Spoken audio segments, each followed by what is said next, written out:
Gunung Merapi melatui, banjir, gempa bumi, tsunami, longsor, narkoba merajalela. Bagaimana mungkin orang Islam pecandu narkoba? Bagaimana mungkin orang Islam menjual narkoba? Tidakkah kau beriman Allah mengharamkan narkoba? Pertanyaannya, apa agamamu? Hai penjual narkoba, hai pemakai narkoba, apa agamamu? Tidakkah kau takut kepada Allah Tuhanmu? Berapa umurmu? Sampai kapan kau mau begitu? Tidakkah kau iba kepada anak dan istrimu? Tidakkah kau iba kepada ayah dan ibumu yang melahirkan dan membesarkanmu? Semakin kau dewasa, semakin tak punya utak kau. Kalau anak-anak pakai narkoba, jual narkoba, wajar, ndak punya utak anak-anak tuh, ndak punya akal. Ikulah jadi ayah orang, lah jadi laki orang, le punya akal jolai, le punya utak jolai.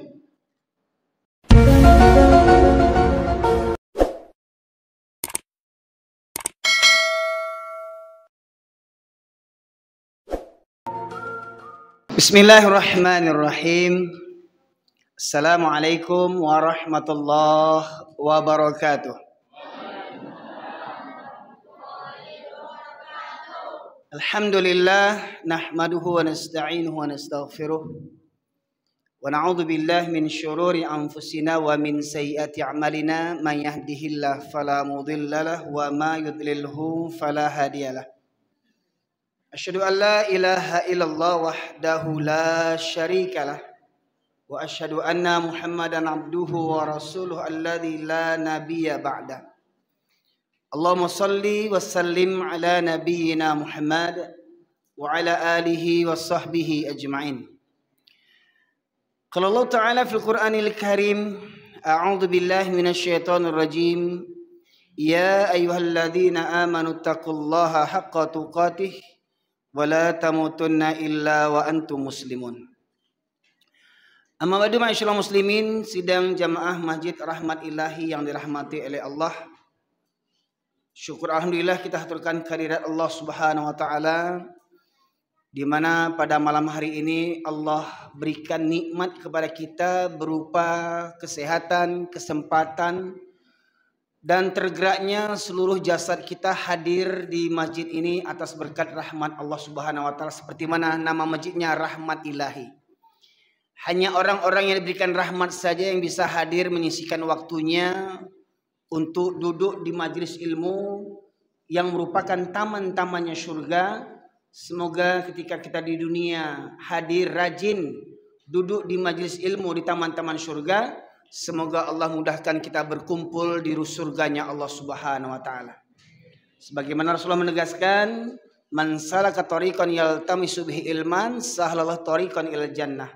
Barang siapa yang senantiasa menempuh perjalanan untuk bertafaqquh fiddin, memperdalam ilmu agama, maka Allah akan mudahkan baginya jalan menuju ke surga. Amin ya rabbal alamin.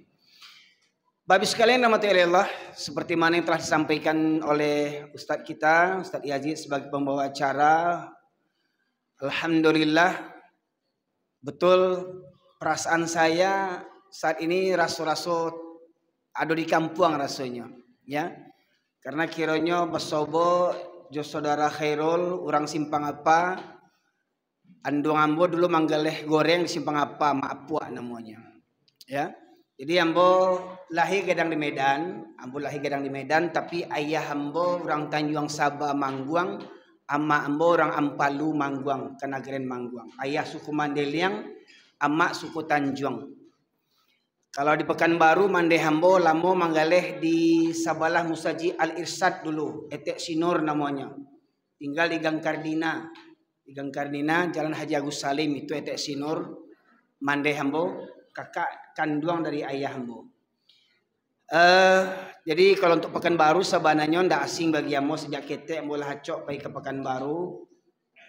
Pernah lo kakak ambo manggaleh nasi di Tampan, ya, pernah pulo kini manggaleh nasi di dulu pernah lo di Tangkirang Indah di Muko Bulog dulu.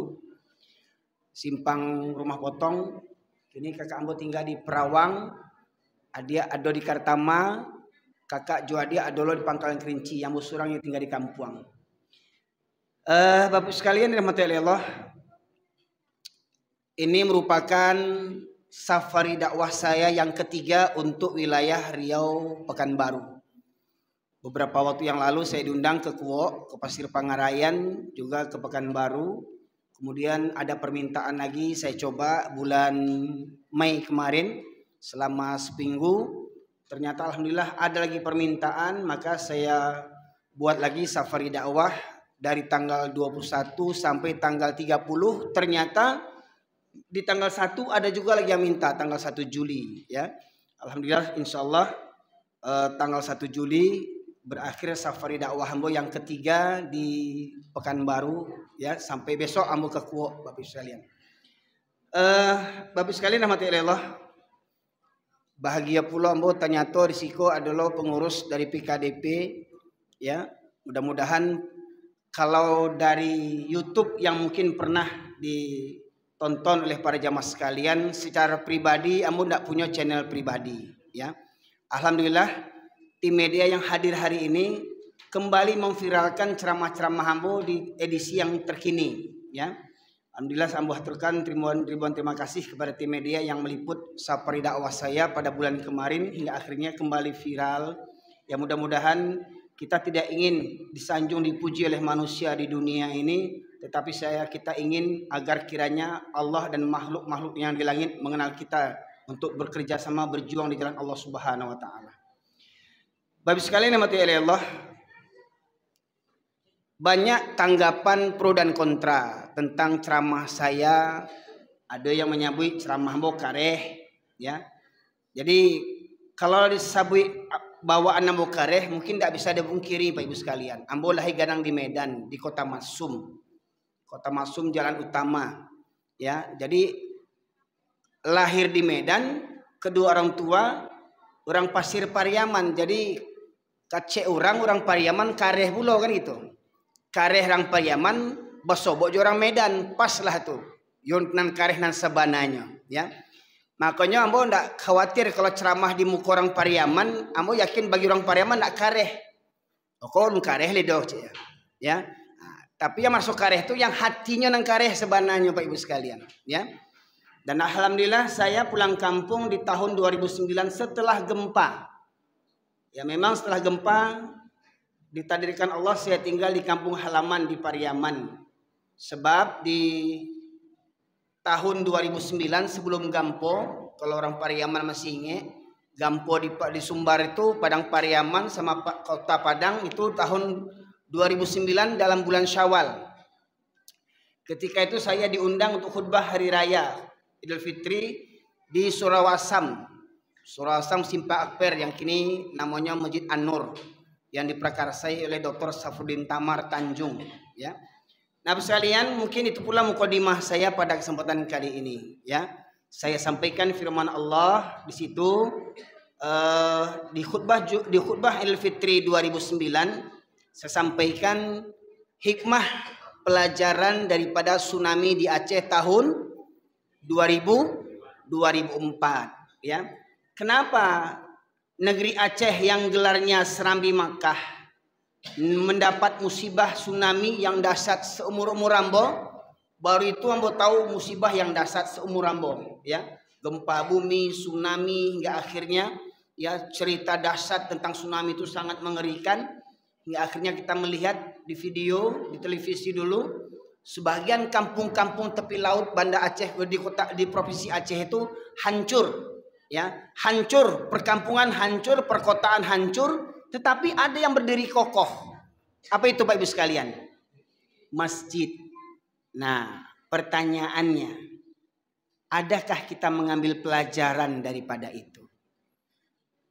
Dan ternyata ketika terjadi galodoh yang terakhir di Agam, bahkan menyebar dari Agam ke tanah datar sampai ke Padang Panjang, ya tanggal 11 Mei kalau tidak salah ya 11 Mei terjadi galodoh lahar dingin dari Gunung Merapi yang kedua Ya, dan kita coba lihat di YouTube di Batu Sangka dekat Simpang Manunggal, kampung-kampung habis yang tagak Musaji Gadang tuh Pak, ya dekat simpang jembatan tuh, ya.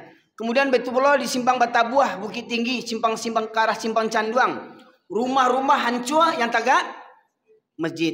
Padahal masjid itu di tepi batang air, di tepi sungai, ya. Tetapi alhamdulillah batu-batu gadang dari Gunung Merapi itu tidak menghancurkan, bahkan tidak menyentuh surau itu, tetapi rumah di depan surau, rumah di samping surau, rumah di kiri kanan surau itu hancur semuanya. Dan tapak rumah itu berdiri tertunggak situ yang menumpuk batu-batu gadang segadang utuh Pak Ibu sekalian. Rumah-rumah habis, suraunya tetap berdiri tagak. Pertanyaannya, adakah awak mengambil pelajaran daripada itu? Maknanya apa?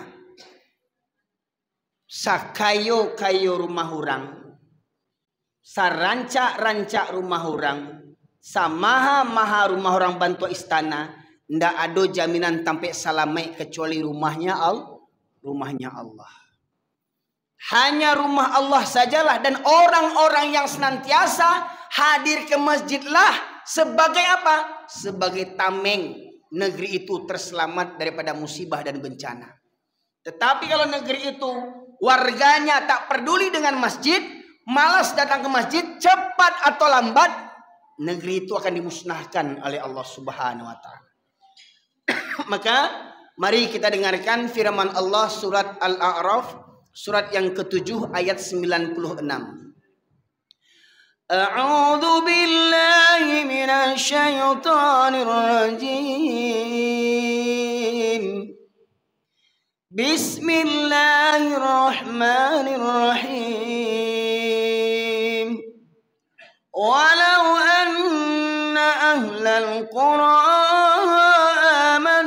واتقوا لفتحنا عليهم بركات من السماء والأرض ولكن كذبوا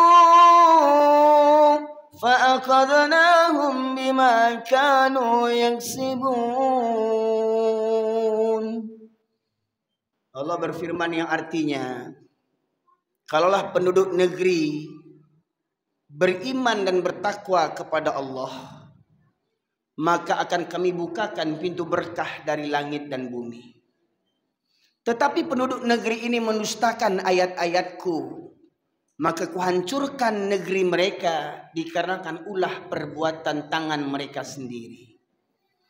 Jadi Bapak sekalian rahmati Allah, musibah apapun itu, terutama di Sumatera Barat yang terjadi akhir-akhir ini, Gunung Merapi sampai kini masih mengeluarkan debu panasnya.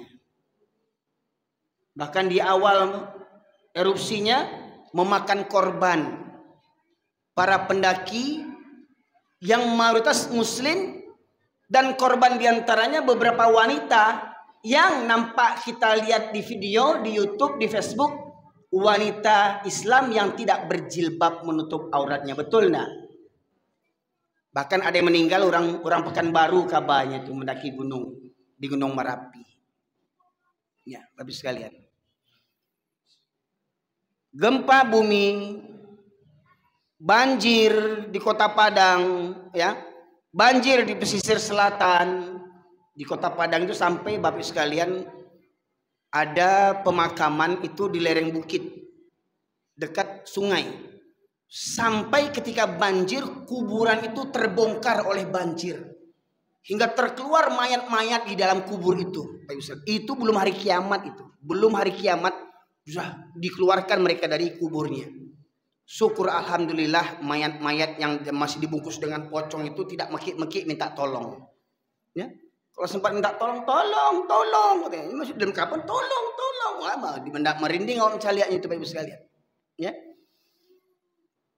Galodoh di Bukit Batabuah yang pertama tidak banyak makan korban. Galodoh yang kedua Allah tunjukkan sampai ke tanah datar tuh Pak Ibu sekalian. Ya, bayangkan langsung dua gunung Merapi dan Singgalang ketika itu keluar lahar dingin Pak Ibu sekalian. Sampai Koto Tuo arah ke Sianok, ya. kemudian sampai ke Padang Panjang, pemandian Lubuk Mata Kucing, ya hancur sekalian. Itu di negeri Minangkabau, negeri yang kononnya punya falsafah yang tak dimiliki oleh negeri-negeri yang lain, yaitu adat bersendikan syarak. Syarak bersendikan kitabullah, syarak mengata adat memakai. Begitu pula negeri kita Indonesia ini, negeri yang mayoritas penduduknya beragama Islam terbesar di dunia. Betul Pak Ibu sekalian? Nah pertanyaannya, kenapa musibah silih berganti datang menimpa negeri kita? Secara umum negeri Indonesia, bahkan ketika Galodoh di Sumatera Barat, terjadi banjir di Kalimantan atau Sulawesi Pak Ibu sekalian, sampai ada rumah terbawa oleh banjir. Lihat berita tidak berhenti, musibah bersilih berganti terjadi di negeri kita Indonesia ini. Dan saya kalau melihat di Pekanbaru ini kayaknya memang tidak bisa dipungkiri, ya. Pekanbaru ini seperti sudah Sumatera Barat, karena bahasa selain bahasa Melayu yang bahkan jarang kita dengar bahasa Melayu, lebih banyak orang bahasa Awak dibandingkan bahasa Melayu di situ. Tidak itu Pak Ibu sekalian. Bahkan mungkin yang hadir kini, mohon maaf, tidak mengecilkan kemuliaan orang-orang Melayu, tidak. Tapi mayoritas bahkan di Pekanbaru ini banyak orang Awak. Tidak itu Pak Ibu sekalian. Nah maka daripada itu saya mengajak kepada kita semuanya, mari kita kembali mentadaburi ayat-ayat Al-Quran. Seperti mana tadi yang saya sebutkan, surat Al-A'raf ayat 96. Allah menegaskan, kalau sekiranya penduduk negeri ini beriman dan bertakwa, maka Allah bukakan pintu berkah dari langit dan bumi. Pertanyaan Bapak Ibu sekalian, pertanyaannya, negeri kita ini negeri yang diberkahi enggak dulu? Negeri kaya enggak? Bahkan dulu kalau nggak salah ada lagu Bimbol atau lagu apa tuh? Bukan lautan hanya kolam susu. Kus Plus. Hah? Lagu siapa tuh Pak? Kus Plus ya? Ayahnya Cica Kuswoyo. Wah ketek-ketek tuh ya. Tongkat lempar jadi tanaman.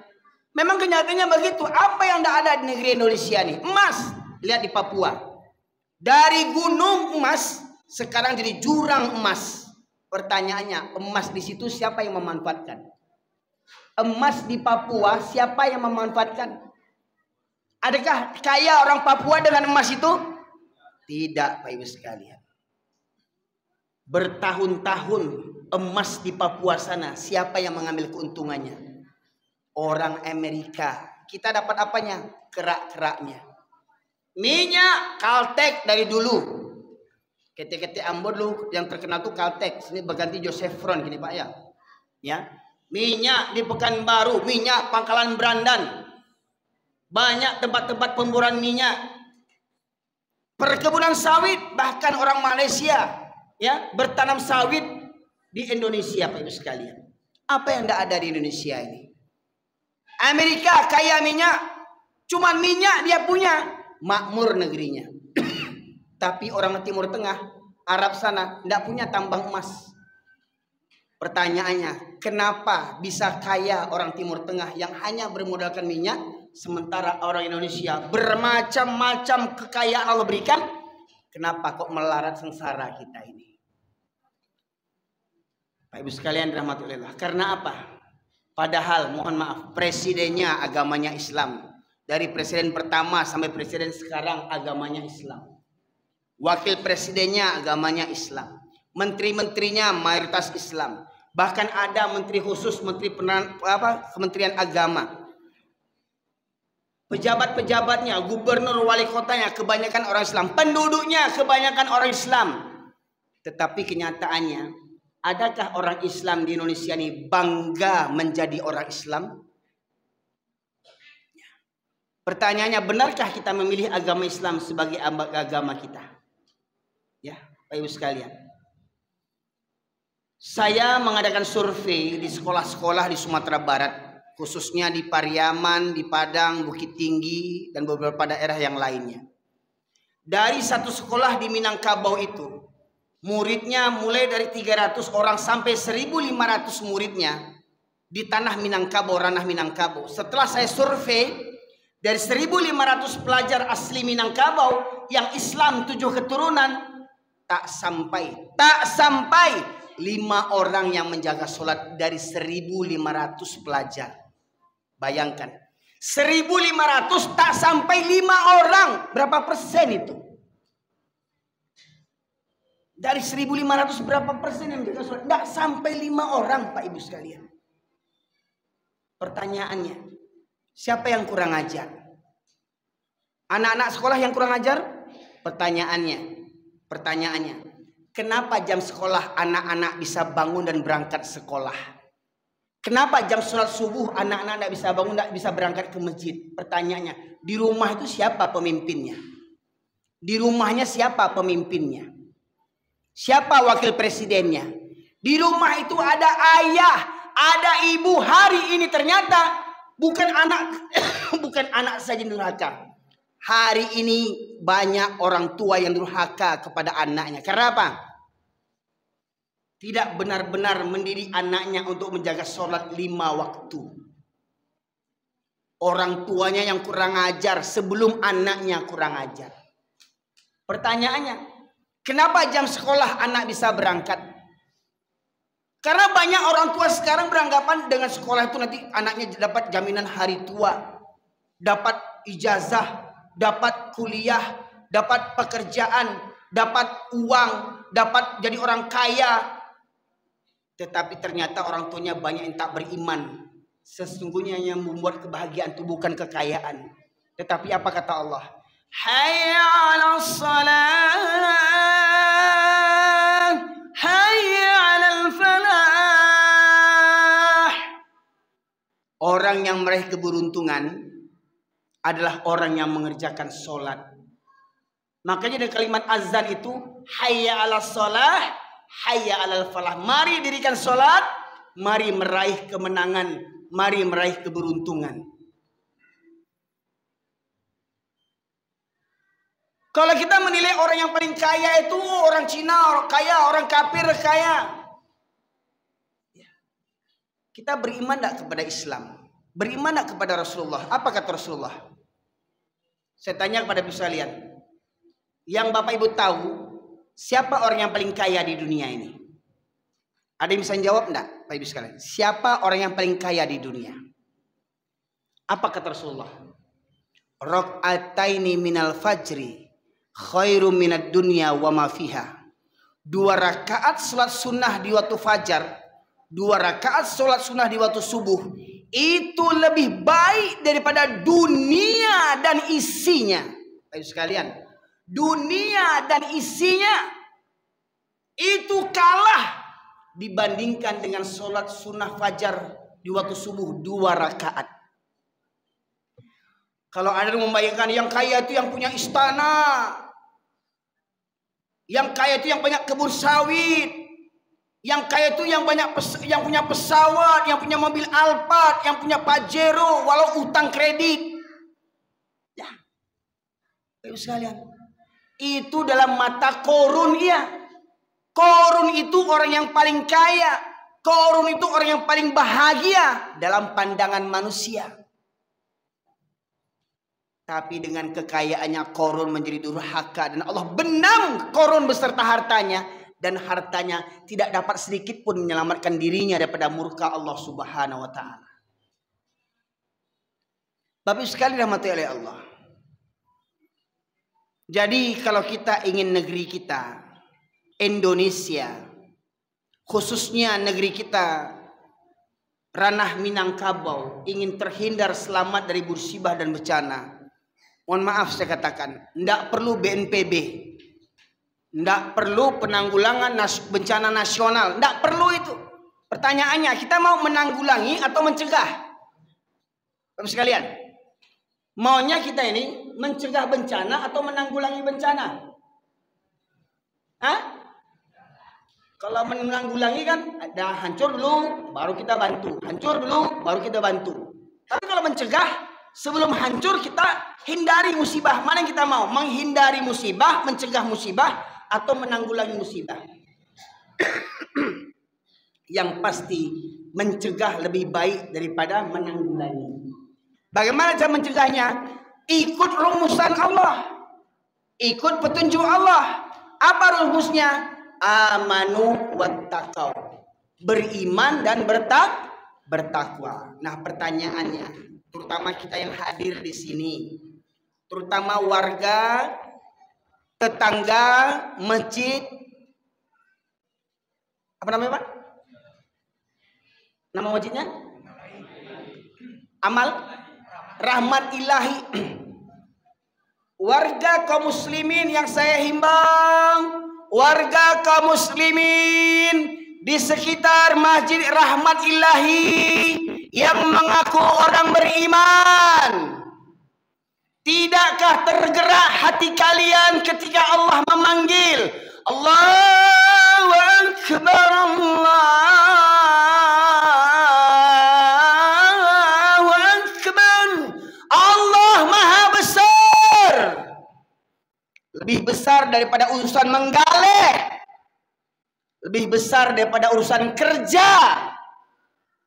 Allah Maha Besar, tidak ada yang lebih besar daripada menyahut undangan seruan Allah Subhanahu wa taala. Pertanyaannya, adakah kalian memiliki hati ketika Allah memanggil kalian? Hayya 'alas salat, as-salatu khairun minan naum.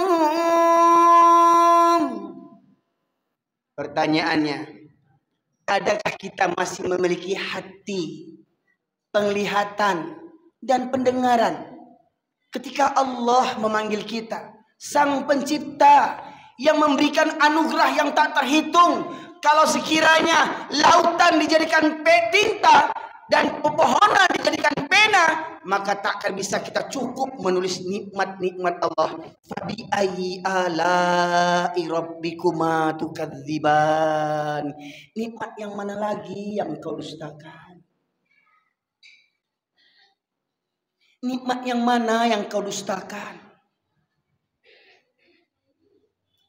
Di antara makhluk yang Allah ciptakan sebelum manusia ada, Allah ciptakan malaikat. Malaikat makhluk yang mulia, yang senantiasa tunduk patuh kepada Allah, tidak pernah ingkar sedikit pun. Malaikat makhluk yang suci. Yang kedua, Allah ciptakan setan. Sebaliknya, setan makhluk yang paling durhaka kepada Allah. Diciptakan daripada api, malaikat diciptakan daripada cahaya. Dan Allah ciptakan manusia.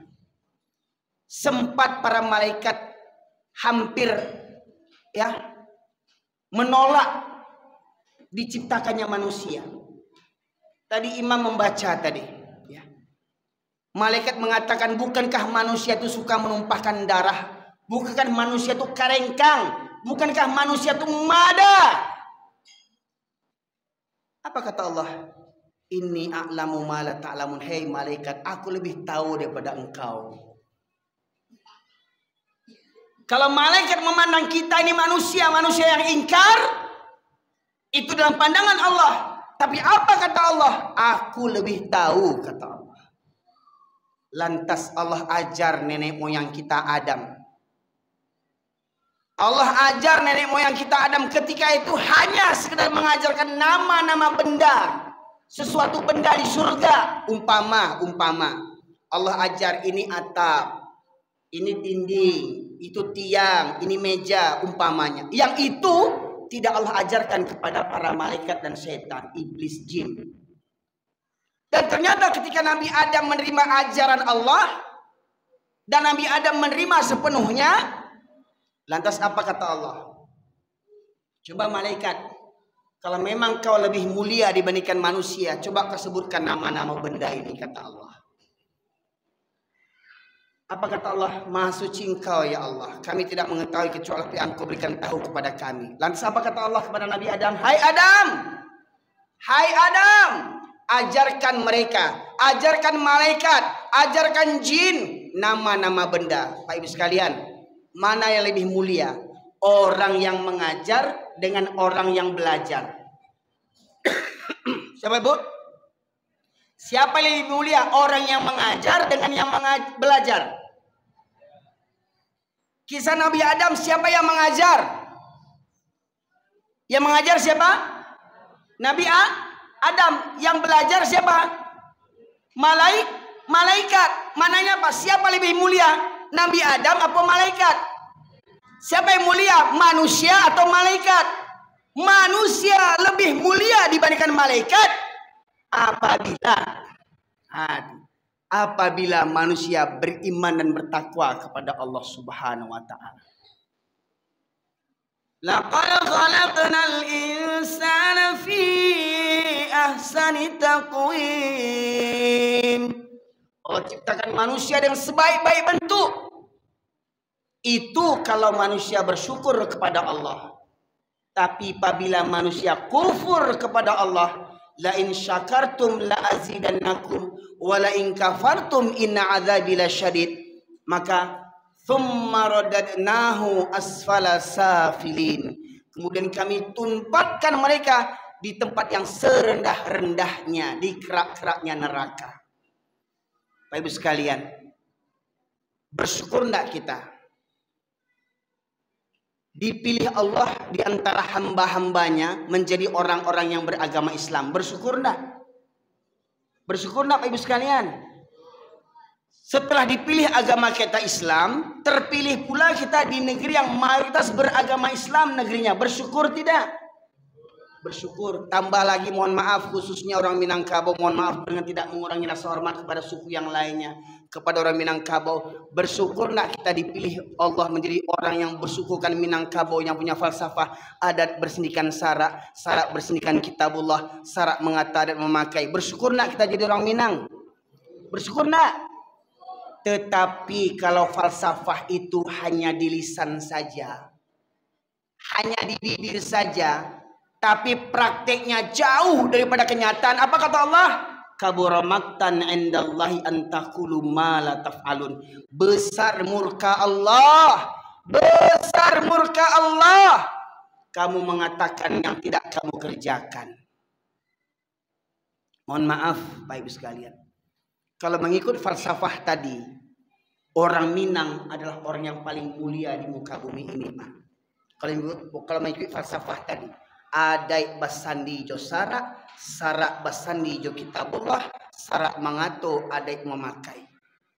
Kalau orang Minangkabau berpegang teguh kepada falsafah ini, maka orang Minangkabau adalah orang yang paling mulia di muka bumi ini, Pak Ibu sekalian. Jadi orang Minang yang barare sebenarnya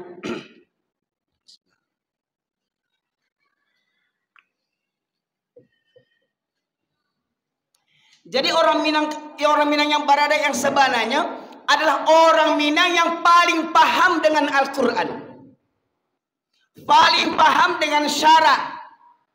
Karena falsafah tadi punya adat bersendikan syarak. Maknanya apa? Kalau kita umpamakan adat sebagai atap, ya kita umpamakan falsafah tadi dengan gedung masjid ini, Pak. Adat kita umpamakan atap, syarak, mohon maaf Pak, atap ini bagaimana supaya tegak atap? Sebelum kita buat atap, apa yang kita buat dulu? Apa Pak? Tiang, ujung tiang. Lah tagak kokoh tiang kok, baru bisa tagak atok. Sebelum kita buat tiang, ayo kita buat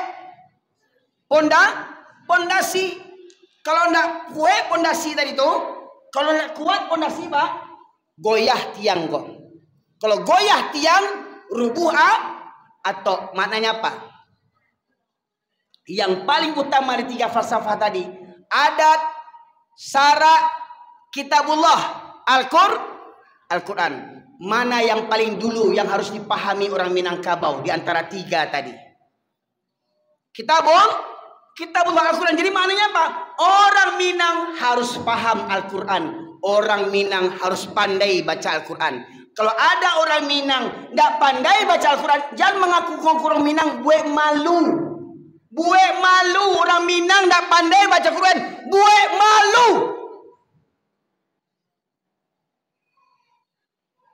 Kabarale kama nikah dites baca Quran ndak pandai. Jangan mengaku orang Minang aja le, buat malu.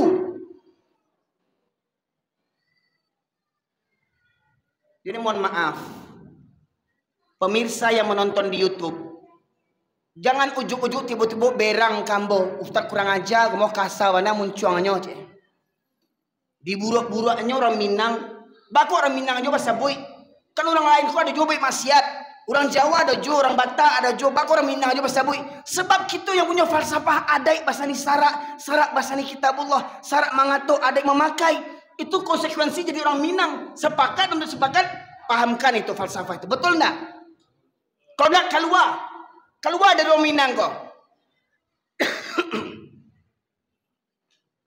Jadi orang Minang yang beradai adalah orang Minang yang paham dengan syarak. Orang Minang yang beradai, orang Minang yang paham dengan kitabullah Al-Quran. Tapi ingat, Al-Quran paling utama Pak Ibu sekalian. Al-Quran untuk apa? Untuk apa Al-Quran? Al-Quran paling utama sekali untuk apa Allah turunkan Al-Quran? Untuk MTQ? Untuk hafalan? Dunia akan selamat dengan hafalan? Dunia akan tentram dengan MTQ? Dunia atau Islam akan menjadi rahmatan lil alamin bukan dengan hafalan Quran, bukan dengan MTQ, tapi dengan mengamalkan Al-Quran, menjadikan Al-Quran sebagai pedoman hidup. Ya enggak Bapak Ibu sekalian? Baru Islam akan menjadi rahmatan lil alamin. Jadi kalau Quran cuma dihafalkan saja dengan MTQ saja, mohon maaf, iblis pun hafal Quran. Iblis hafal Quran, Pak Ibu sekalian. Ya. Hari ini banyak penghafal Quran, mohon maaf, di mana-mana dibuat rumah tahfiz Quran, pesantren Al-Quran. Pertanyaannya, ada enggak Al-Quran diamalkan dalam kehidupan kita sehari-hari? Ada nak Al-Quran dijadikan sumber hukum? Orang Minang mengatakan sarak mengato adai memakai, maknanya apa? Apa yang menjadi hukum Islam itulah yang jadi adai Minangkabau. Jadi orang Minangkabau, Bapak Ibu sekalian, adalah orang yang paling paham dengan Islam. Kalau memang orang Minangkabau orang yang paling paham Islam, maka mestinya kalau orang Minang orang yang paling paham jo agama, mestinya ndak ada orang Minang yang sholat seminggu sekali. Ndak ada padusi Minangkabau yang berjilbab, kadang indah, kadang bentuk satraja baja hitam. Ndak ada padusi Minangkabau yang berjilbab bakabek-kabek bentuknya menyonggiang kepada di jam gadang. Bisa lihat di videonya Pak Ibu sekalian. Hah? Di jam gadang kemarin ada 3 ekor manusia. 3 ekor manusia, 2 betina, 1 jantan. Joget-joget di jam gadang. Hah? Padusnya pakai kerudung enggak? Pakai kerudung tapi bantu stres, bakabek-kabek. Baju sampai Sarawak sampai menyunggiang-nyunggiang bantu babi. Hah? Lagu-lagu Minang bajoget-joget. Dia orang Minang bentuk itu. Ah, itu orang Minang tuh. Padusi Minangkabau, padusi yang tahu dengan malu, Pak Ibu sekalian. Kini itu bananan hilang. Banyak padusi Minangkabau nggak tahu malu. Banyak padusi Minangkabau nggak tahu auratnya. Sangkuatnya aurat itu cuma rambut hijau. Rambut ditutup Sarawak legend atau stres namanya itu. Jilbab lai gadang kerudung dapat oleh-oleh orang pulang haji pulang umroh. Kerudungnya gadang sampai selutang, tapi bawahnya apa? Seropontong lakinya dipakainya. Atau sakit utak ini dua tu. Kerudung gadang yang mani-mani itu dapat hadiah orang pulang umroh. Seropontong lakinya dipakainya. Atau stres ini dua tu. Kini berjilbab bisuak tanggal jilbabnya. Ada yang berjilbab berkerudung Sarawak sampai menyonggeng loh, senam pagi lo tuh rege-rege. Poco-poco. Ya. Pak Ibu sekalian, itu mengaku orang Minang tuh. Hei, padusi Minangkabau, buat malu. Di orang Barale menyonggeng padusi Minangkabau tuh. Indua orang, minantu orang, anak orang, kamanakan orang. Lain mengaku orang Minangkabau tu. Buat malu.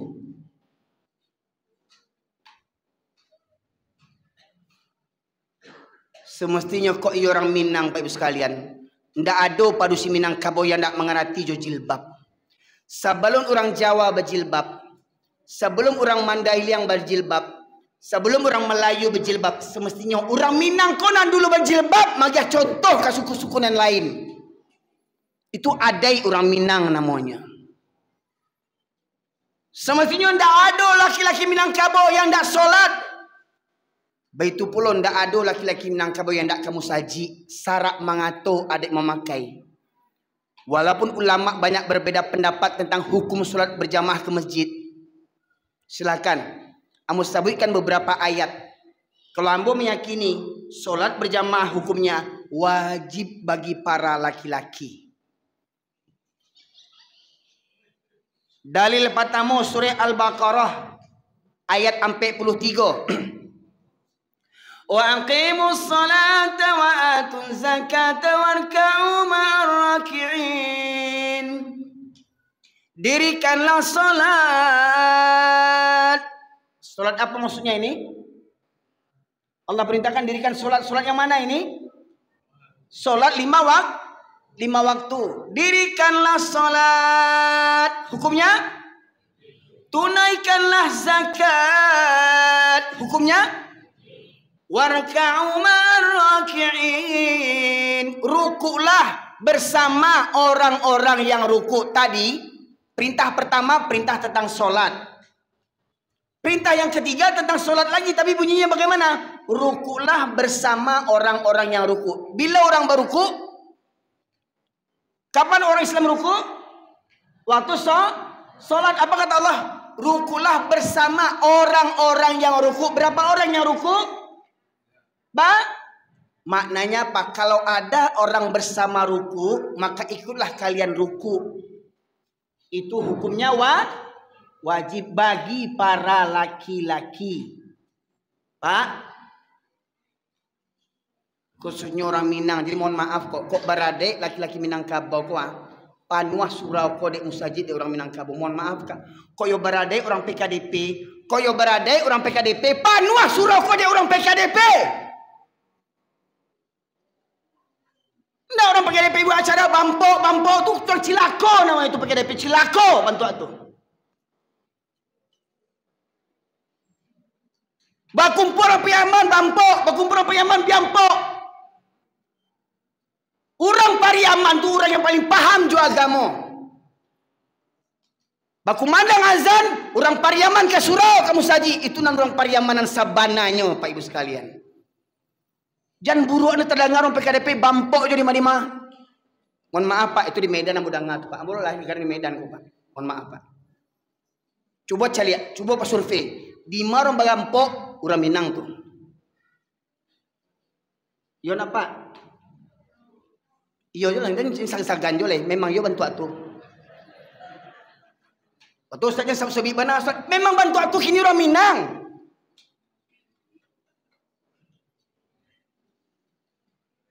Kau nak bampok baikin, waduh tu tak. Atuh, buat malu. Manyongyang-nyongyang padu situ bernyanyi di panggung tu kerja nenek mama di kampung tu. Mohon maaf Pak.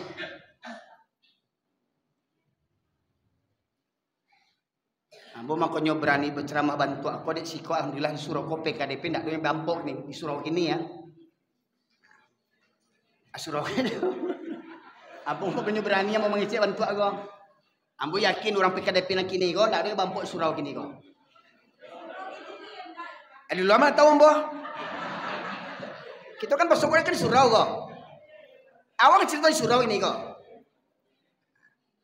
Kok yang merasa berarti bakadanya itu. Kalerian Ustaz Komah je. Bapak sekalian. Mohon maaf Pak. Bila terakhir awak pulang kampung. Ketika azan berkumandang le rami surau awak di kampung. Ketika azan berkumandang Pak, ada di kampung Wak di Mangguang tuh Pak, menjelang nareh. Di muka surau tuh lapau bana Pak. Di surau orang pengajian, di surau sore solat, di lapau tuh menantu orang, mama orang, sumando orang, nini mama alim ulama cerdik pandai bampok di lapau di muka surau tuh.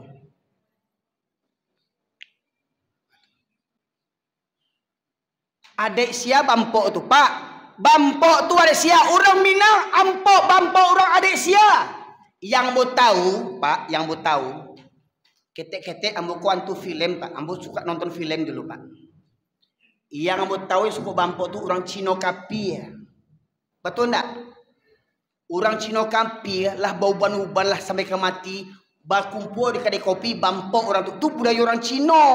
Keceknya orang Pariaman banci orang Cino, di Dabi orang Cino, tapi perangai orang Cino tinggal di Pariaman, tele. Pariaman ada orang Cino, ada utang tu Cino lebih parah pada Cino le, Cino hitam. Mohon maaf Pak, tu kampung Cino di Pariaman tu, Simpang Tabu itu kampung Cino tu. Alhamdulillah, tidak ada orang Cino situ. Tapi yang bampok tu sia. Yang bampok tu sia. Sidi Cino, Bagindo Cino, Sultan Cino. Bajapilo tu berkabetang tu. Bajapilo tu Cino Kapi tu. Mengaji nak pandai, solat indah, bampok rajin. Bajapilo tu jadi minantu.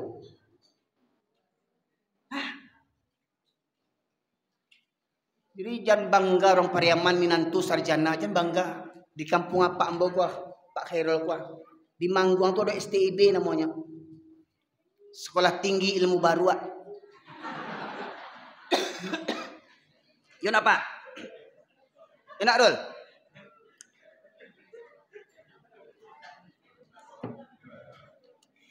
Jadi ndak sombong kayak bodoh. Baru di kampung kami di Mangguang tu lah sarjana tu. Tidak sombong kayak mudah. Jangankan nambo, baru aja sarjana di kampung ambo di Mangguang tuh. Adalah sekolahnya, sekolah tinggi ilmu baru.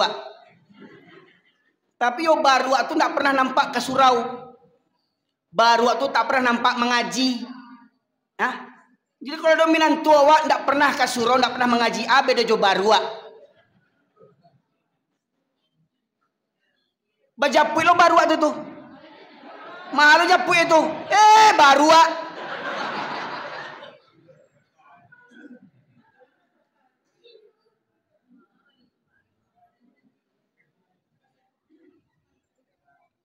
Batosan karehna gaji Ustaz talambe ngaji kareh ko Pak. Kok dapat dari dulu mengaji kareh ko? Coba celek mohon maaf Pak. Mohon maaf panamu Pak ya Allah.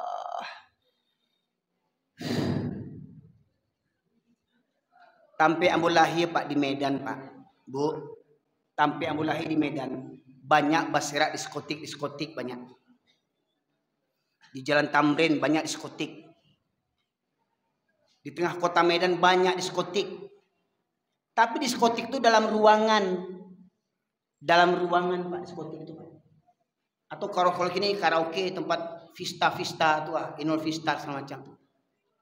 Di karaoke itu orang berjoget-joget, nyanyi, mabuk-mabuk.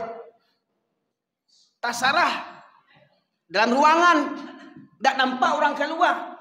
Di kampung awak Pak, di Pariaman. Di Marong Barale, di situ diskotik ini. Kok salah ke siambo lampang uncuang moro. Itu sih. Orang kampung berang kambo tuh, berang kambo. Sok suci. Bayangkan Pak, bantu organ di kampung tu Barale tu, bantu diskotik, lampu kelap-kelip, yo nak. Makin tengah malam makin mengerikan, makin tututak, bara-bara bere. Nak tahu duntuang, tinggal di Mangguang. Sok bahasa Inggris lo tuh bahasa Arab, bahasa Indonesia patah-patah lidah, sok bara-bara bere.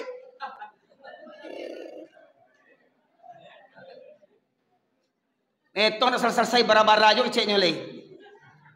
Paling tinggi tongnya ampe kampe dah berapa kali mau. Bayangkan Pak.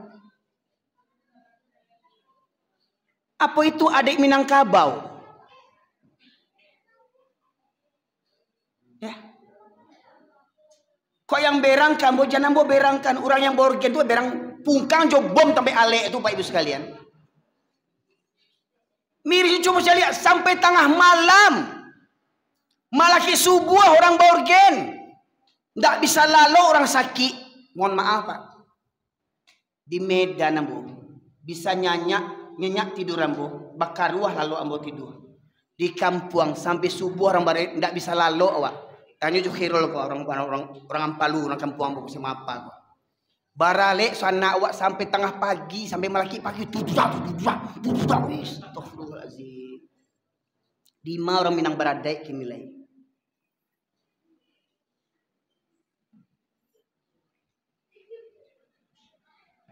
Coba lihat ketika di wirid pengajian di surau itu mohon maaf. Ketika di wirid di surau itu lain nenek mama alim ulama cerdik pandai bundukan uang jadi contoh bagi anak kemenakan. Letibo. Tapi kalau di Mabarale nenek mama kok tibo. Hujan-hujan tibo tapi orang Barale wirid pengajian lagak lo petatah itu anak dipangku kemenakan di bimbing ota.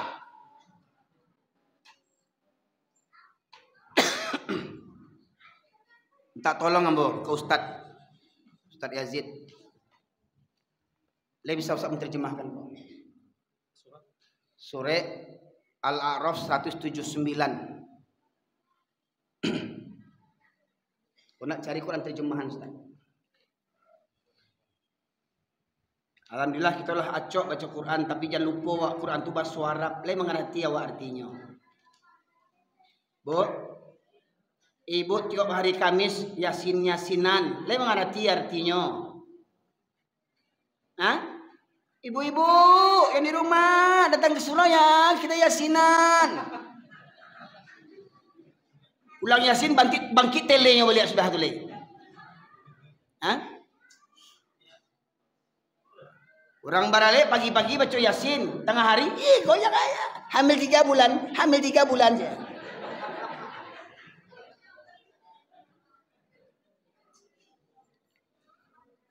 Minta tolong Ustaz Siko Ustaz biar nampak ya. 179. Siko Ustaz tegak biar nampak lo di YouTube tuh Ustaz Siko viral kan. Jadi jangan salahkan pemirsa yang menonton, jangan salahkan ambo cali kok yang dibaca Quran. Ya Ustaz, Quran kok Ustaz? Iya, asli kok? Asli. Ya. Tolong Ustaz bacaan terjemahannya saja. Ayat 179. Tolong tim media sorot kepada Ustaz yang baca terjemahannya ini. Biar tanduan orang muka Ustaz kok viral Ustaz sudah kok kan? Dan sungguh akan kami isi neraka jahanam banyak dari kalangan jin dan manusia. Mereka memiliki hati tetapi tidak digunakannya untuk memahami ayat Allah Subhanahu wa taala. Dan mereka memiliki mata akan tetapi tidak digunakannya untuk melihat tanda-tanda kekuasaan Allah Subhanahu wa taala. Dan mereka mempunyai telinga akan tetapi tidak digunakannya untuk mendengarkan ayat Allah Subhanahu wa taala. Mereka seperti hewan ternak, bahkan lebih sesat lagi. Mereka itulah orang-orang yang lengah. Mereka seperti hewan ternak. Selain hewan bahasanya apa tuh? Binatang. Lebih enak bahasa binatang enggak? Lebih enak orang Minang kok ingin baca jaleh kaji kok. Kalau adik bahasa sampiang, kalau Sarah batilan jam. Aku kesempatan ambo kok. Walau ambo di kampung ndak laku. Ambo di kampung dah laku ke bu. Atau biar pemirsa tahu tuh. Orang kampung cari aku orang kampung dah laku di kampung kok. Ya. Orang dah namo menengah kaji ambo si jangwit sase. Kasa bana kajinya. Ndak tahu kata mendaki kata menurun. Mencemeh nini mama jo karajonyo. Tolong simak ambo sampai tadi dibacakan ustaz awak tadi itu. Surah Al-A'raf 179. Ayatnya berbunyi, A'udzu billahi minasyaitonir rajim. Bismillahirrahmanirrahim. Walaqad dharanna li jahannama katsiran minal jinni wal ins. Lahum qulubun la yafqahuna biha. Walahum a'yunun la yubsiruna biha. Walahum adhanun la yasma'una biha. Ulaika kal an'am bal hum adall. Ulaika humul ghafilun. Ulang balik terjemahan yang bacakan Ustaz Yazid tadi. Dan sungguh akan kami penuhkan neraka jahanam, kata Allah, banyak dari kalangan jin dan manusia. Mereka yang memiliki hati tetapi tidak digunakan untuk merenungkan ayat-ayat Allah. Mereka punya hati, tidak ada rasa takut kepada Allah. Mereka punya hati, tidak ada rasa cinta kepada Allah. Mereka punya hati, tidak ada rasa malu di hadapan Allah. Walau a'yunul la yubsiruna biha. Mereka yang memiliki mata tetapi tidak digunakan untuk melihat tanda-tanda kebesaran Allah. Gunung Merapi melatih, banjir, gempa bumi, tsunami, longsor, narkoba merajalela. Bagaimana mungkin orang Islam pecandu narkoba? Bagaimana mungkin orang Islam menjual narkoba? Tidakkah kau beriman Allah mengharamkan narkoba? Pertanyaannya, apa agamamu? Hai penjual narkoba, hai pemakai narkoba, apa agamamu? Tidakkah kau takut kepada Allah Tuhanmu? Berapa umurmu? Sampai kapan kau mau begitu?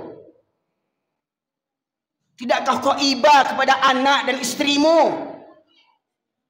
Tidakkah kau iba kepada ayah dan ibumu yang melahirkan dan membesarkanmu? Semakin kau dewasa, semakin tak punya utak kau. Kalau anak-anak pakai narkoba, jual narkoba, wajar, tidak punya utak anak-anak tu, tidak punya akal. Ikulah jadi ayah orang, lah jadi laki orang. Le punya akal je, le punya utak je lai. Agamamu punya hati, tidak ada takut kepada Allah. Punya mata, tidak ambil pelajaran. Bak kecil orang Minang, alam tak kambang, jadi guru. Tidak kau ambil pelajaran. Tsunami terjadi, rumah hancur, perkampungan hancur, tagak musaji. Galodoh terjadi, rumah hancur, hanyut, tagak surau. Maknanya apa? Orang Minang kinilah banyak jauh dari surau.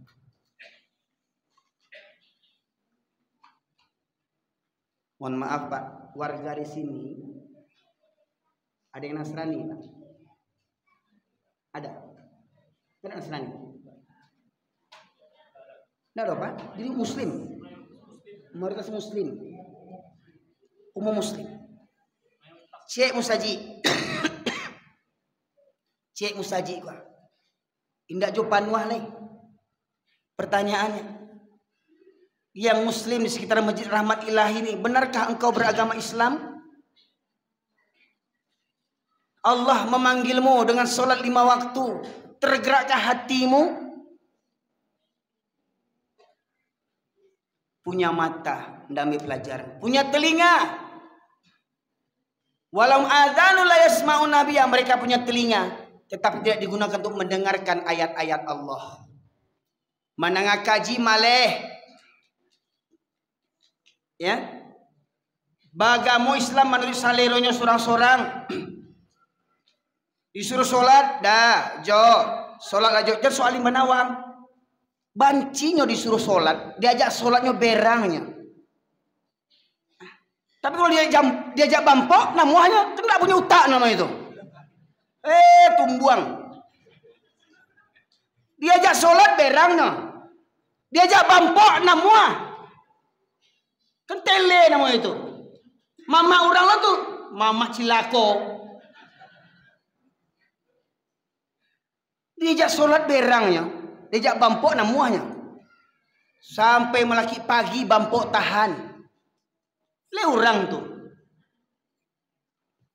Indua diajak berjilbab, berjilbab lah. Dia soal mana kau? Ya, yang parah tu hati yang berasiah, utak kau nak berasiah. Ya, yang soal mana kau bentuk ninja kau sasek, orang berjilbab lo sasek kecilnya. Baar orang Minang tak mengerti itu. Baar banyak jo padusi Minang kamu tak berjilbab lain mengaku beradik jo lah itu. Ya Allah, banyak keluarga Minang kini Pak Ibu sekalian, ayahnya tak solat, induaknya tak solat, anak tak solat. Ya Allah, keluarga putu.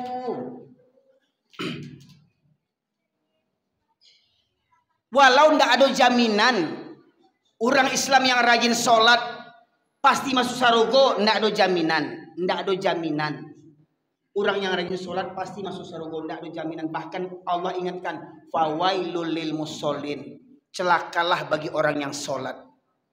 Solat rajin, batang kayu tetangga rajin juga. Solat rajin, pala orang pala inyo. Solat rajin, bagunjiang datang.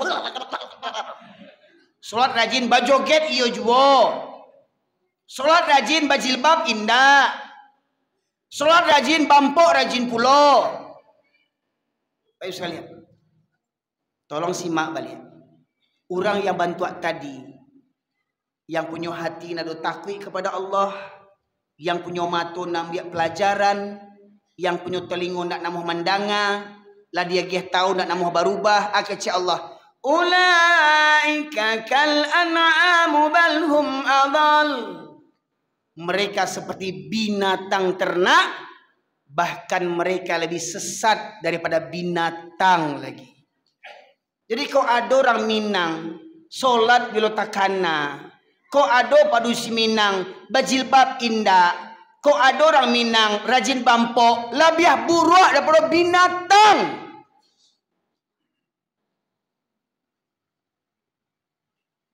Masih mulia jo jawi yang didabiah rayo ke batangga. Jawi hidupnya untuk apa? Makan, ciri, babini. Itu karajo Jawi itu. Baranak, karajo Jawi itu. Ndak karajo Jawi itu diagi orang makan jo. Ndak karajo Jawi itu bau mah jo. Tapi ujung-ujungnya Jawi itu apa? Untuk apa? Untuk didabiah. Jadi kalau awak rajin karajo, rajin babini, rajin babini. Itu pula orang Minang dah rajin babini dah. Oh sunnah Nabi, taunya kawinnya sunnah. Utak tu. Ya, sunnah Nabi mah. Kalau kawin tahu sunnah Nabi, sembahyang indah. Cik keluarganya dah selama ini membimbing kawinnya lah waktu tukar bini. Boy anak bercerai, nak dibagi nafkah. Boy anak bercerai, nak dinafkah. Emang anak tu kambiang. Banyak laki-laki Minangkabau yang bercerai, yang berbini punya anak, tak tanggung jawab kepada anak yang tinggalnya. Banyak laki-laki Minangkabau bantu tu.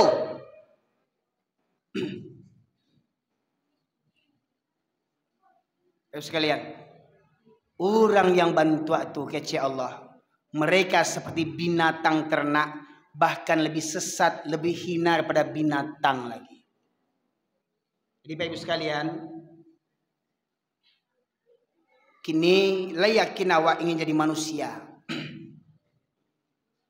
Maka mari, seperti himbauan Ustadz kita tadi, mari orang Minang, sanak-sana amborang Pariaman, sanak-sana amborang PKDP, mari babaliak ke surau.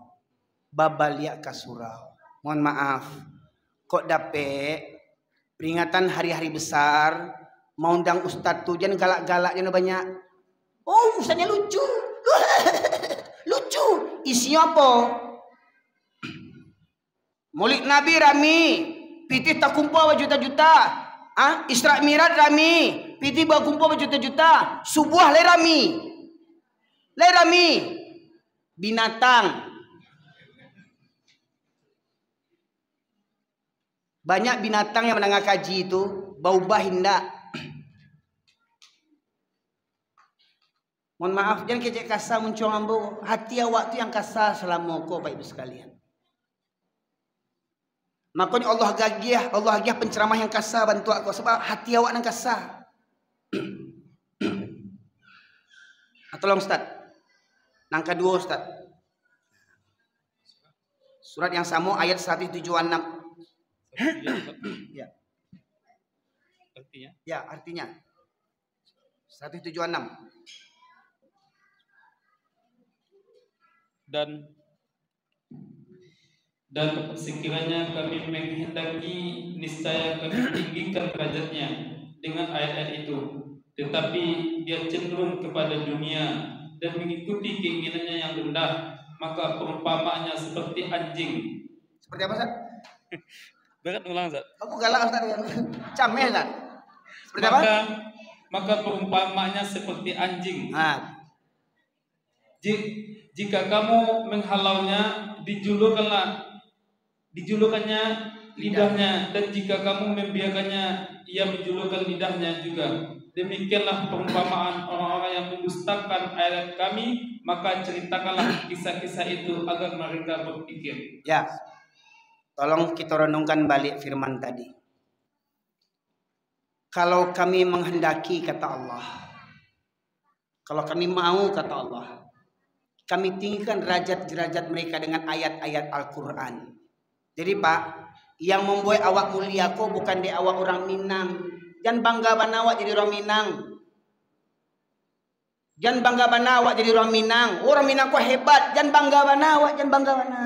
Jangan bangga bana. Bukan itu kebanggaan awak. Bukan Minang kemuliaan awak. Kemuliaan awak ketika orang Minang memahami Al-Quran, mengamalkan Al-Quran. Itu orang Minang yang mulia, Pak.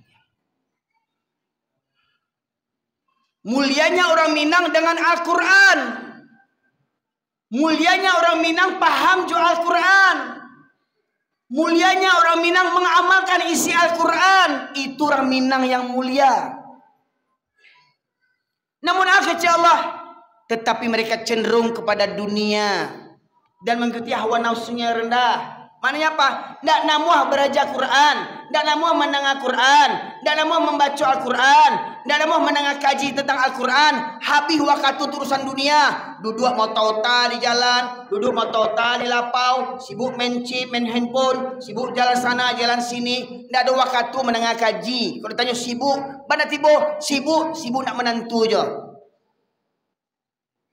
Main futsal sanggup, memancing ikan sanggup, pai ke lawi mencari ikan sanggup, pai ke gunung sanggup, sampai bernyanyinya, gunung kan ku daki, lautan ku seberangi, surau aku lewati. Gunung nak tangguang didakinya gunung, lawi di seberanginya, surau nak taluknya masuk. Itu terutama pasar kok Pak, pasar. Kok ini pasar bawah namanya Pak? Hah? Ingat Pak, ada doa khusus ketika kita mau masuk pasar. Kenapa? Pasar itu tempat banyaknya setan. Coba lihat ketika azan berkumandang yang di pasar, berapa banyak yang datang ke surau? Berapa banyak yang datang ke surau? Oh Pak, kami ke surau, kami menggalih. Pertanyaannya, Bapak Ibu yang pergi ke Makkah, umroh haji, di Makkah sana ada orang menggalih enggak? Ada orang menggalih enggak? Ketika azan berkumandang, orang menggalih itu tutup kadainya. Tutup kadai orang menggalih itu makanya berkah negari orang kokonda. Awak Islam 7 keturunan, orang Minang di pasar ada musaji, berkumandang azan, bara banyak yang tiba ke musaji. Cenderung kepada dunia,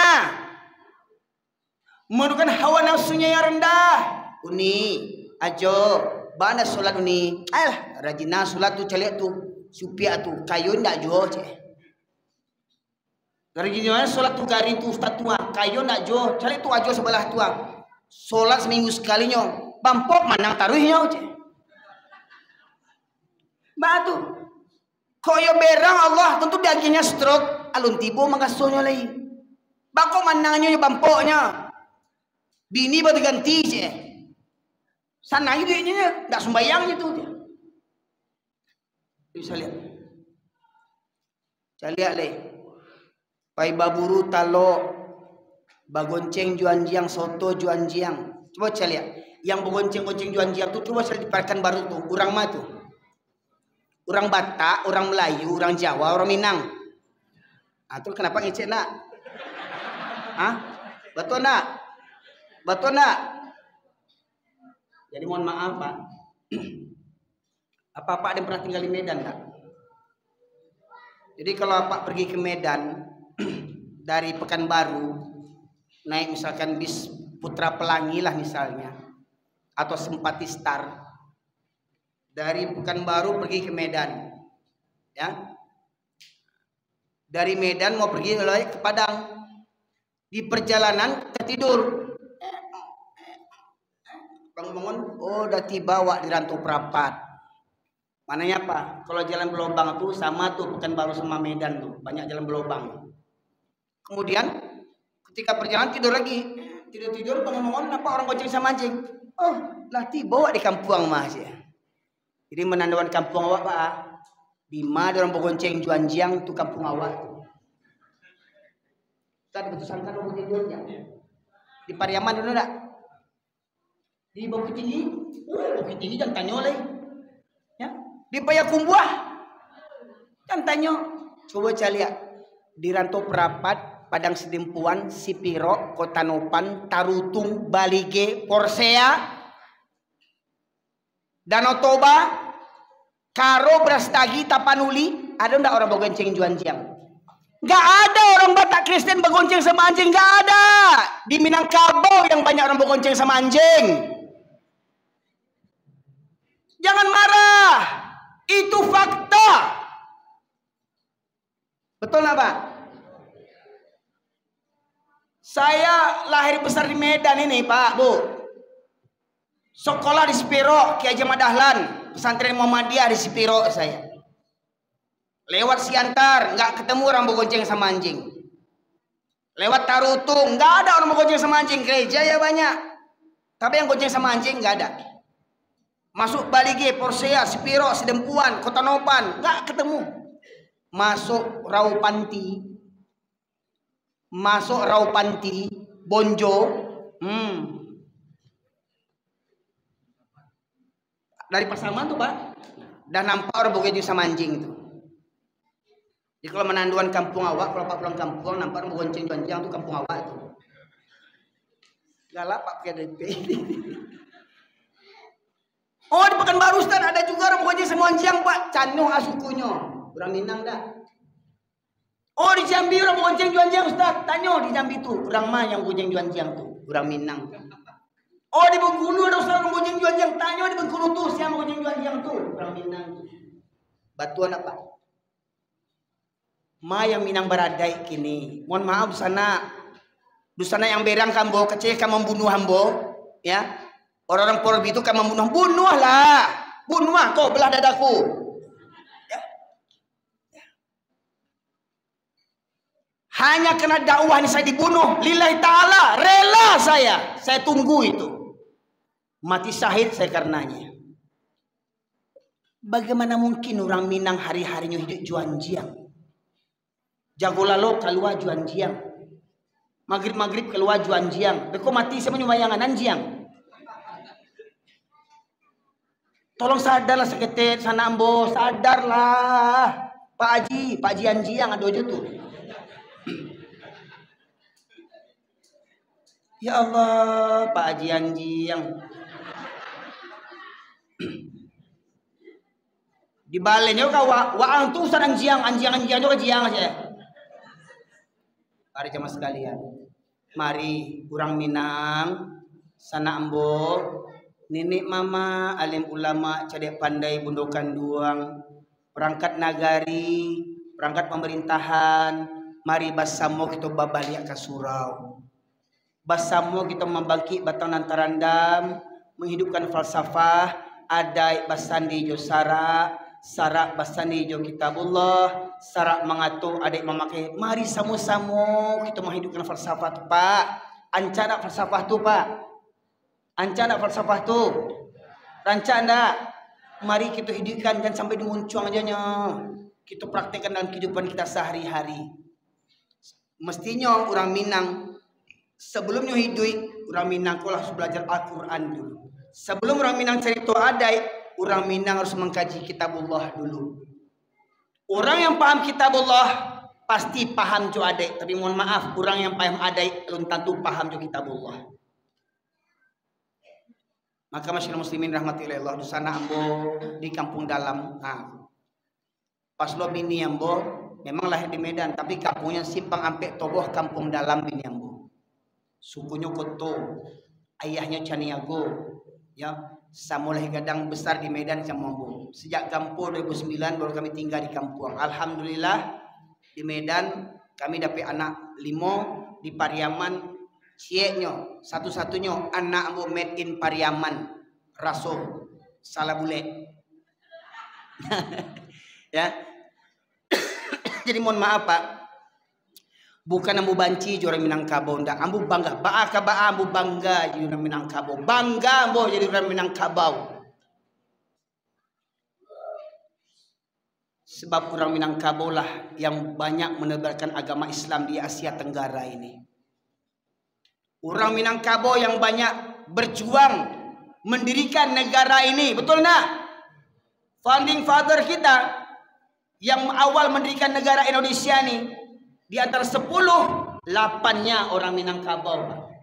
Bung Hatta, Haji Agus Salim, Sultan Syahrir, ya, Safruddin Perwira Negara, betul Pak? Ratu-ratu orang Minang Pak Ibu sekalian. Tapi itu dulu.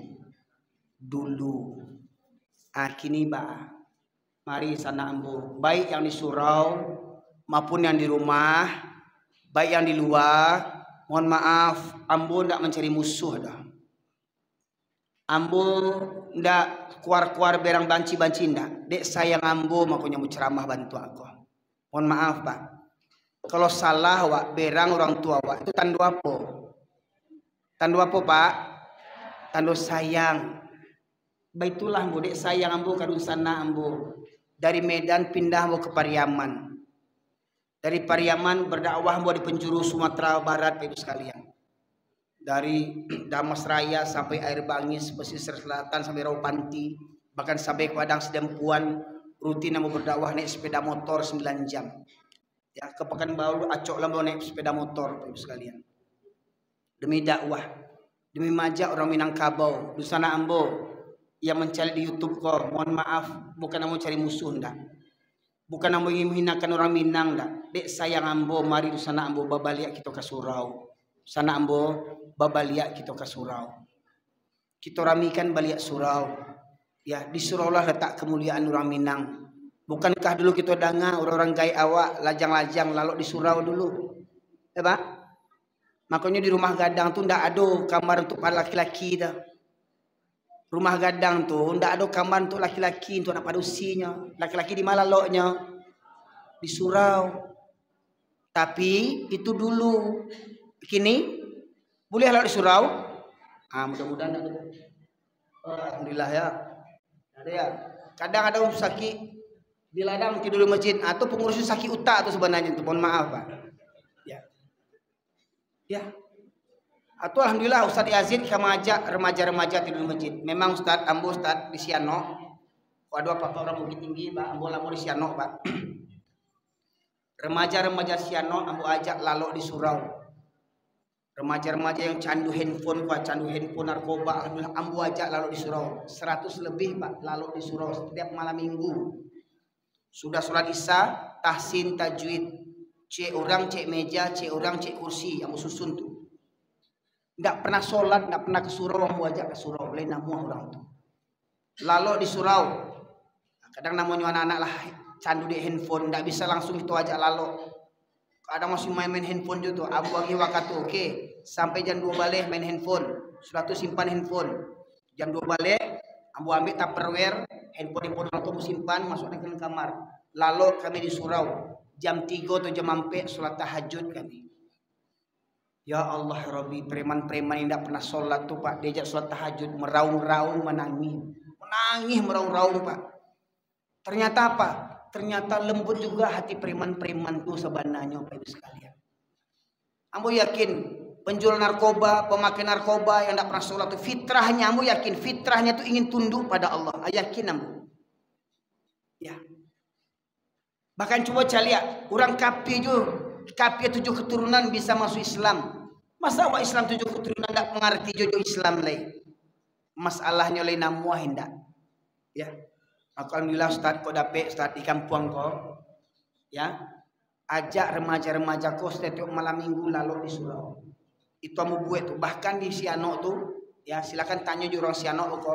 Ambo jagoan preman-preman tuh dari rumah ke rumah ambo jagoan Pak. Alhamdulillah preman-preman tuh mau dibajak di surau. Jadi jangan hanya kita berprasangka aja. Oh preman ini mada tidak bisa diajar, kurang aja begini begitu. Kita buruk-burukkan pemuda, tapi tidak pernah kita upayakan. Apa upaya kita? Nah, cuman yo kau dapat bapak ibu yang punya harato, bantulah program kau, ya sembarian sholat tahajud, sisihkan harta untuk apa? Kok buat kopinya, kok buat tehnya, kok entah untuk nasi gorengnya, entah kok satenya, subuhnya sarapan gratisnya. Dosa mahal sarapannya, cukuplah ketupek boleh tunjang dia cek.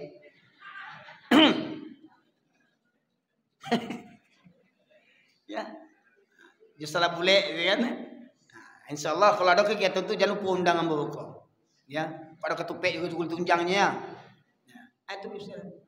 Jadi Pak, ambo ikut pelatihan Masjid Bilioner, PMB, pelatihan Masjid Bilioner. Ada masjid di Pontianak Pak. Setiap bulan bara infak tak kumpul apa? 5 sampai 9 miliar infak setiap bulan terkumpul. 5 sampai 9 miliar tiap bulan tak kumpul infak Pak. Untuk infak tu jamaah yang jauh rumahnya di Japui Joto Pak. Dulu awalnya menyalang oto jamaah. Kini musajid itulah punya 30 oto labiah. 3 diantaranya oto Alphard. 3 diantaranya mobil Alphard untuk menjemput jamaah sholat. Bayangkan Pak, jamaah sholat naik Alphard. Lah rasa presiden lo naik Alphard tuh. Musajid melayani umat. Bukan musajid mengurus mari jamaah. Bantu tuh. Di Japui jamaah subuh habis sholat diagih sarapan gratis. Di Japui sholat zuhur habis sholat diagih makan siang gratis. Di Japui maghrib atau isya habis sholat dia kasih makan malam gratis. Sehari 3 kali makan gratis di masjid. Kok ada jamaah terlilit hutang, terutama hutang riba yang dulu tidak tahunya, ingin terbebas dari lilitan hutang. Pengurus masjid yang melunasi hutang jamaahnya. Kok ada jamaah tidak ada biaya sekolah anaknya dari SD sampai sarjana, masjid yang menyekolahkan. Kok ada jamaah tidak ada modal usaha, tidak ada modal biaya untuk menggalih, masjid yang memodalinya. Masjid buka 24 jam, terbuka 24 jam, tidak ada bercuci, tidak ada bergembok. Masjid buka, kamar mandi buka, WC cukup bersih nyaman untuk warga. 24 jam masjid buka. Ibu sekalian. Wifi gratis untuk remaja, oke, boleh main handphone, tapi ingat waktu sholat. Akhirnya remaja tuh yang pertama awal-awal candu handphone, candu wifi, awal-awal ke masjid, akhirnya apa? Lah berkurangnya wifi itu, rajin ke masjid, jadi remaja masjid sekarang. Masjid itu berapa remaja masjidnya? 1.500 orang remaja masjid. Yang setiap bulan kerja remaja masjid itu mengutip beras. Masjid Kapal Munzalah itu setiap bulannya menebarkan beras sebanyak 8 ton. 8 ton beras disebar setiap bulannya. Dikutip dan disebarkan oleh remaja masjid. Masjid punya penginapan gratis bagi musafir. Sekarang ada pula masjid viral, ada masjid 1 juta pemuda, ada masjid Ismuhu Yahya. Kok ada jamaah takkan tuat panek lalok di surau, dia giah bantah. Dia giah bantah. Dia giah kasur belipek tu baguluang tu. Kok ada jamaah duduk istirahat sebentar kok di dalam maupun di luar. Mohon maaf, takut tukang-tukang ojek, orang panggalih istirahat sebentar. Diantan kopi, diantan kue, snack. Musaji tu Pak, itu yang musaji namanya. Kok bantu tu musaji, banyak ketiba orang tu musaji. Oh berkosat niatnya untuk, biarlah awal-awal biarlah untuk itu niatnya. Maknanya apa? Untuk melunakkan hati orang tu, menarik hati orang tu. Sebelum apa? Sebelum orang Kristen memurtadkan saudara-saudara awak. Ingat, kerajuran kapi itu tu memurtadkan sanak awak. Ya, fakta pahit, kenyataan pahit hari ini. 2005 30 pendeta asli Minangkabau. Tahun 2005 sudah ada pendeta asli Minangkabau. Itu kenyataan pahit bagi awak.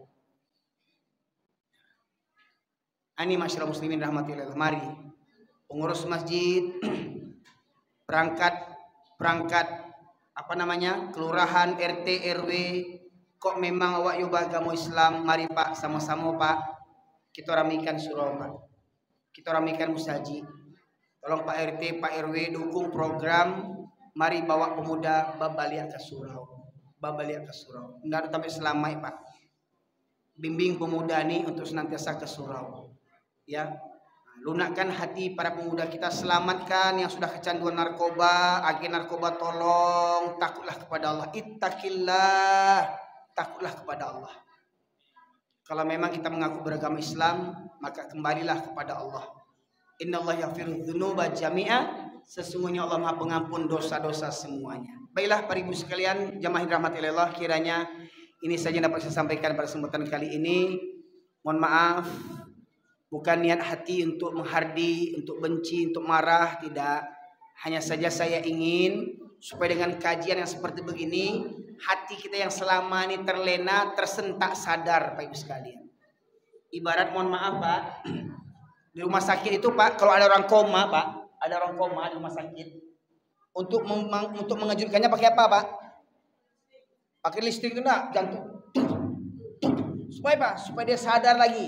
Ah, itulah ya jatah saya, gitu jatah saya. Pengejut jantung yang selama ini jantung kita sudah melemah, jantung kita sudah mau koma, saya kejutkan. Ya, supaya apa? Supaya hidup jantung itu balik. Supaya hidup hati itu kembali. Semangat, sujud, patuh, tunduk kepada Allah. Tunjukkan bahwasanya kita orang Islam, kita sebagai contoh teladan bagi umat yang lain, terutama kita orang Minangkabau, kita menjadi contoh tauladan bagi kaum semuanya di Indonesia ini. Semoga kiranya Allah angkat kemuliaan derajat kita orang Minang dengan kita memahami dan mengamalkan Al-Quran. Disitulah letak kemuliaan kita. Dan salah satu tandanya adalah kita meramaikan masjid. Maka semoga kiranya masjid ini penuh sesak dengan para jamaah. Setelah hari ini, semoga yang mendengar di dalam masjid maupun yang di luar, ya, mencuri-curi dengar, semoga terbuka pintu hatinya, dan kiranya Allah senantiasa melimpahkan rahmat dan hidayah kepada kita sekalian.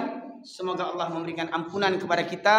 Semoga kiranya kita senantiasa menjadi muslim yang sejati, mati kita dalam keadaan husnul khotimah, dan kita kembali berkumpul di kampung halaman kita di surganya Allah Subhanahu wa taala. Subhanakallahumma bihamdika asyhadu an la ilaha illa anta astaghfiruka wa atubu ilaik. Alhamdulillahirabbil alamin.